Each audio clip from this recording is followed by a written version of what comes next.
आज आपको पाकिस्तान में मौजूद एक ऐसी मस्जिद में लेकर आया हूँ जो कि हूबहू मस्जिद नबवी की तर्ज में बनाई गई है। कि यहाँ मस्जिद होनी चाहिए, ज़ायरीन आते हैं, कम से कम नमाज तो वो पढ़ें। तो इसी नज़रिए के तहत बाबा जी ने इस मस्जिद को बनाया और 1,25,00,000 रुपए इस पे लागत आई थी। अस्सलाम वालेकुम नाज़रीन, मैं हूं आपका मेज़बान उस्मान अशरफ और आप देख रहे हैं डबल एम न्यूज़ हब। आज आपको पाकिस्तान में मौजूद एक ऐसी मस्जिद में लेकर आया हूं जो कि हूबहू मस्जिद नबवी की तर्ज में बनाई गई है। मस्जिद नबवी की तर्ज में ही मस्जिद क्यों बनाई गई है, क्या ख्यालात हैं, क्या जज्बात थे तब, और मज़े की बात है यहाँ जो कालीन बिछाए गए हैं ये भी मस्जिद नबवी से लाए गए हैं। इसहाक साहब हमारे साथ मौजूद है, आइए हम इनसे बात करते हैं क्या कहना चाहते हैं। अस्सलाम वालेकुम। वालेकुम अस्सलाम रहमतुल्लाह। सर कैसे हैं आप? अल्लाह का बड़ा शुक्र, अल्हम्दुलिल्लाह खैरियत से माशा अल्लाह पाक आपको सेहत वाली लंबी ज़िंदगी अता करे। साख साहब बताइएगा, माशाल्लाह बिहारी के अंदर मौजूद मस्जिद नबवी की तर्ज में एक मस्जिद बना डाली है, कैसे ख्यालात आते हैं? ये असल में मेरे बाबा जी का शौक़ था कि उनके मुर्शिद का मज़ार पुरअनवार यहाँ पे है, और वो मुर्शिद आम नहीं थे, वो अल्लाह वाले थे कि जिनकी कब्र मुबारक 1.5 साल के बाद खुली, वहाँ से यहाँ शिफ्ट किया, कफन भी सलामत था, चेहरा भी सलामत था। और फिर बाबा जी के ज़हन में आया कि यहाँ मस्जिद होनी चाहिए, ज़ायरीन आते हैं, कम से कम नमाज तो वो पढ़ें। तो इसी नज़रिए के तहत बाबा जी ने इस मस्जिद को बनाया और 1,25,00,000 रुपए इस पे लागत आई थी। 2 साल में यह कंप्लीट हो गई थी माशाल्लाह। कर बताइएगा इस मस्जिद का क्या नाम है? ये मस्जिद जामे मस्जिद ताजदार मदीना के नाम से माशाल्लाह पूरी बिहाड़ी में सरे फहरिस्त है माशाल्लाह। माशाल्लाह बड़ी खुशी होती है जब इस तरह की मस्जिदें देखते हैं। तो बताइएगा हूबहू मस्जिद नबवी जैसा गुम्बद भी बनाया हुआ, मीनार भी मस्जिद नबवी जैसे हैं, गुम्बद भी बना डाला है, और भी बहुत सी चीज़ें हैं जो कि हूबहू मस्जिद नबवी की तर्ज में बनाई गई हैं। ये सारे जज्बात कैसे थे, कैसे ख्यालात थे, कैसे बना डाली? असल में जब मस्जिद बनाने लगे ना तो मेरे बाबा जी ने ये इशारा दिया कि हम मस्जिद नबवी की तर्ज पे डिज़ाइनिंग करेंगे।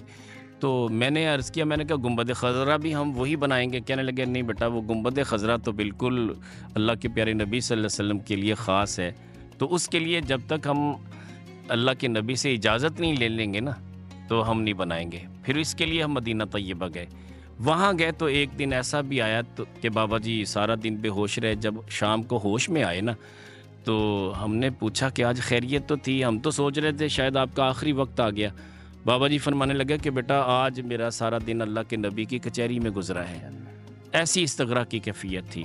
तो मैंने आगे बढ़ के पूछा, मैंने कहा ये बताएं गुंबद ख़ज़रा का क्या बना? कहने लगे हाज़िरी जब हुई तो मैंने अर्ज़ की या रसूलुल्लाह सल्लल्लाहु अलैहि वसल्लम हम गुंबद ख़ज़रा बनाना चाहते हैं, इजाज़त है, सरकार ने इजाज़त दी।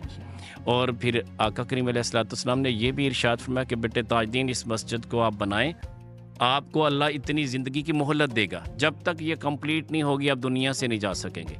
फिर ऐसा ही हुआ कि बाबा जी ने इस मस्जिद को कंप्लीट किया। 2 साल गुजर गए। जब कंप्लीट हो गया, आखिरी मीनार पेंट हो रहा था, तो बाबा जी ने फरमाया बेटा अब हमारे पास वक्त नहीं है, जिसने मुलाकात करनी कर ले, हम जाना चाह रहे हैं। तो 8 दिन के अंदर अंदर बाबा जी का इंतकाल हो गया और सब लोगों की मुलाकात भी हो गई माशाल्लाह। माशाल्लाह सर बताइएगा इसका आगाज़ कब करते हैं?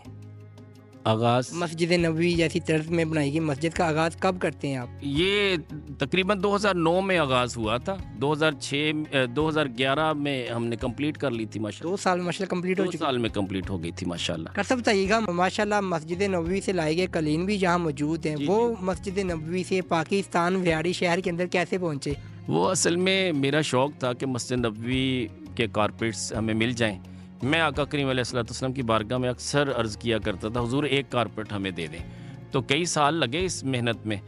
एक दिन ऐसा हुआ कि एक दोस्त की कॉल आई तो मुझे उन्होंने एक कारपेट गिफ्ट किया। मैंने उससे पूछा यार कहाँ से लेके आए हो? कहने लगे हम जबल उहद की बैक साइड पे मुकाम हराज है, वहाँ पुरानी चीज़ें मिलती हैं, तो मुतव्वों को जब ये पुराने जो एक्सपायर हो जाते हैं कारपेट्स तो वो मुतव्वों को गिफ्ट कर देते हैं, तो मुतव्वे वहाँ बेच देते हैं, तो आप वहाँ राब्ता कर लें, वहाँ से मिल जाएंगे। फिर मैंने वहाँ राब्ता किया और जबल उहद के बैक साइड पे जब भी मैं मदीना तैयबा जाता वहाँ ज़रूर जाता, तो वहाँ से मुझे फिर माशाल्लाह ये तकरीबन 8 कारपेट्स हमें मिल गए माशाल्लाह। और आज इस मस्जिद का जो अहाता है कितनी जगह पर मुश्तमिल है? ये अहाता टोटल जो है रकबा इसका 33 मरले है और इसके मुल्हिका दरबार शरीफ है, साथ ही बच्चों का दर्स है माशाल्लाह, वो भी 34 मरले में। ये टोटल माशाल्लाह ये तकरीबन कोई मेरा ख्याल 33 और ये कितने बनेगा मुझे टोटल नहीं, इसको काट दीजिए। अच्छा बताइएगा सर, इसके अंदर क्या क्या सहूलियात दी जाती हैं मस्जिद में नमाजियों के लिए, बच्चों के लिए?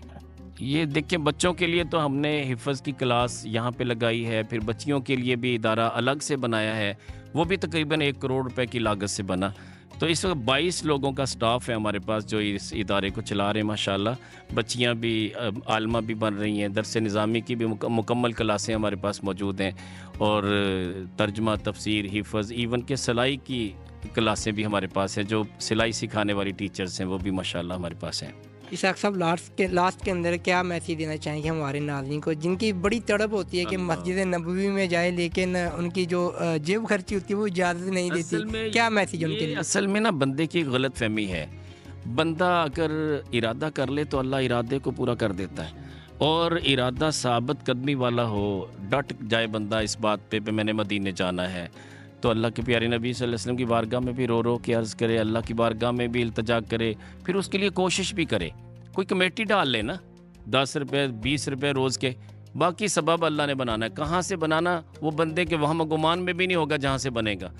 तो वो मदीना के लिए वो जितने भी पैसे हों अल्लाह अपनी करम से, अपने ख़जानों से दे देगा, सच्ची बात है। जी बहुत शुक्रिया। तो नाज़रीन, आज हम मौजूद हैं व्याड़ी में मौजूद मस्जिद नबवी की तर्ज में बनाई गई ताजदार मदीना मस्जिद, जो कि हूबहू मस्जिद नबवी की तर्ज में बनाई गई है। इसमें क्या क्या सहूलियात दी जाती हैं नमाजियों को, इसकी कितनी जगह पर मुश्तमिल है, तमाम तर तफसीलात आप कारी साहब की ज़ुबानी जान रहे थे। इंशाल्लाह एक नई वीडियो के साथ, नई स्टोरी के साथ दोबारा मिलते हैं।